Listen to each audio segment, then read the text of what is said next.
Pendidikan yang memerdekakan ini adalah sebuah diskursus terkait well-educated mind versus well-formed mind. Kalau kita menjadi guru tentu akan ada pilihan, setidaknya ada 3 pilihan. Apakah kita cukup menjadi a good teacher yang menjelaskan saja, a better yang dia sudah menjadi model, atau a great teacher yang dia mampu menginspirasi murid-murid kita. Ini adalah satu pilihan. Nah, sebelum kita terlebih dahulu membahas terkait tersebut, kita setidaknya mengkaji dulu lah keterampilan apa yang setidaknya dibutuhkan oleh siswa-siswa kita pada tahun 2020 ini. Jelas ini akan mengacu pada buku yang kita sebut dengan 20% Story Skill. Jadi sudah ada perubahan dan pergeseran kebutuhan keterampilan. Begitu 5 tahun saja kita sudah berkembang, ini kebutuhannya juga strukturnya sudah berkembang terkait keterampilan yang dibutuhkan.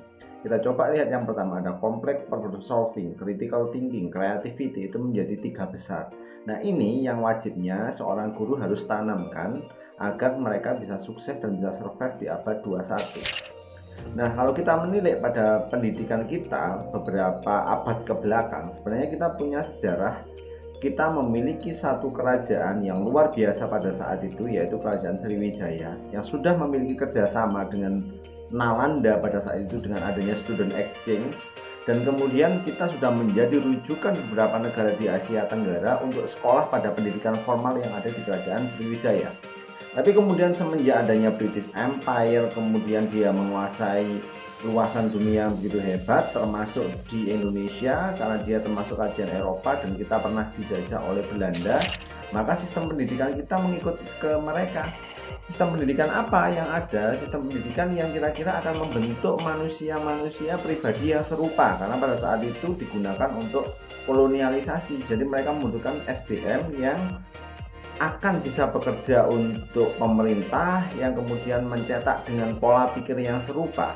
Nah, apakah ini yang mau masih kita pertahankan sejauh ini? Atau barangkali kalau kita merujuk kemudian setelah beberapa puluh tahun kita mengadopsi gaya pendidikan itu, bagaimana kita lihat fakta pendidikan kita masa kini? Ini adalah hasil OECD yang terbaru. Kita lihat di sini tidak terlalu menjanjikan ya, baik dari sudut pandang kemampuan membaca, kemampuan matematis maupun kemampuan sains, kita di bawah average semuanya. Atau jangan-jangan kalau kita merunut pada cita-cita yang ideal kita tadi, kemudian ini ada fakta, jangan-jangan ini adalah hasil dari siswa kita yang mereka adalah abad 21, namun pendidiknya pada abad 20 ini, dan kelas yang kita pakai masih sama seperti kolonial tadi, duduk bangkunya masih ke depan, mereka nampak rapi, yaitu kelas-kelas abad 19 ya. Nah, ini menjadi pemikiran kita bersama, jangan-jangan kita masih berputar di sana. Yang kita lakukan setidaknya sebagai seorang guru adalah memberikan impian sambil siswa-siswa kita melakukan yang terbaik yang mereka bisa, kita memberikan impian kepada mereka sehingga kita bisa menginspire mereka. Kita harus paham juga bahwa saat ini kita secara berdampingan hidup 5 generasi yang berbeda, mulai generasi tradisionalis sampai generasi Gen 2020. Ini saat ini kita berinteraksi dan kita harus paham mereka punya karakteristik masing-masing, itu yang harus kita perhatikan. Paling tidak kita di sini semuanya barangkali adalah yang paling sepuh mungkin Gen X ya. Yang kita ajar sekarang adalah Gen 2020. Kita lihat gapnya masih sangat besar. Nah, kalau kemudian jika sekolah saja itu adalah menjadi tempat untuk transfer pengetahuan, apakah sekolah di era saat ini masih relevan pada saat era digital 4.0 seperti ini? Kan setidaknya sekolah itu harus memiliki tempat. Yang pertama adalah membangun dan menumbuhkan fitrah, kemudian meneladankan akhlak dan membangun adab.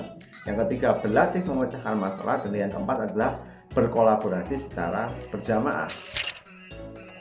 Kita belum terlambat, kita punya tonggak turning point yang luar biasa. Kita punya orang-orang yang mampu memberikan inovasi dan membutuhkan cara baru untuk berpikir ini.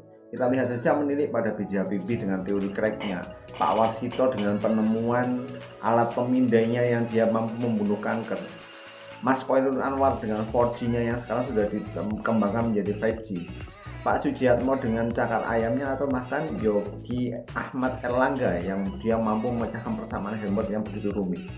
Nenek moyang kita juga bukan orang yang biasa, mereka sudah bisa membuat kapal pinisi, membuat arsitektur Candi Borobudur yang presisi luar biasa, batik yang mampu mengkombinasikan beberapa logam yang sampai saat ini barangkali belum bisa dilakukan oleh orang-orang yang lain selain kita.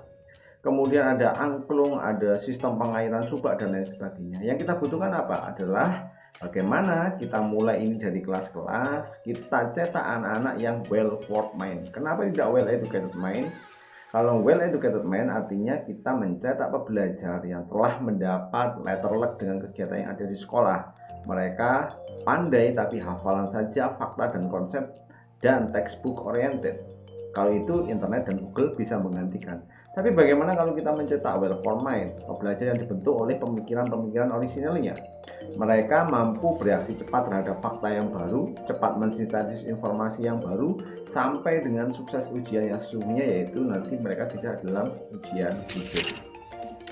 Apa yang bisa kita lakukan untuk mencetak itu? Kita bisa, salah satu best practice yang bisa kita lakukan adalah intervensi strategi metakognitif.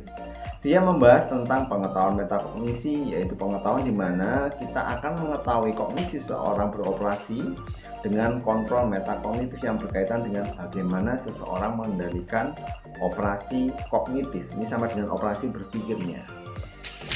Nah, pemberdayaannya bagaimana? Kita bisa melatihkannya lewat keterampilan metakognisi. Kita informasikan dulu apa itu pengetahuan metakognisi, kita insersikan dalam kegiatan pembelajaran, dan kemudian kita analisa dalam tugas perencanaan, monitoring, pemeriksaan, evaluasi, dan sampai pada refleksi. Ini adalah satu langkahnya, mulai dari planning, monitoring, sampai evaluating kegiatan pembelajaran. Dan yang jelas itu yang dibutuhkan adalah teaching kompetensi seorang guru. Dia mulai menginduksi sampai dengan melakukan proses assessmentnya. Kira-kira itu yang bisa kita bahas. Assalamualaikum warahmatullahi wabarakatuh.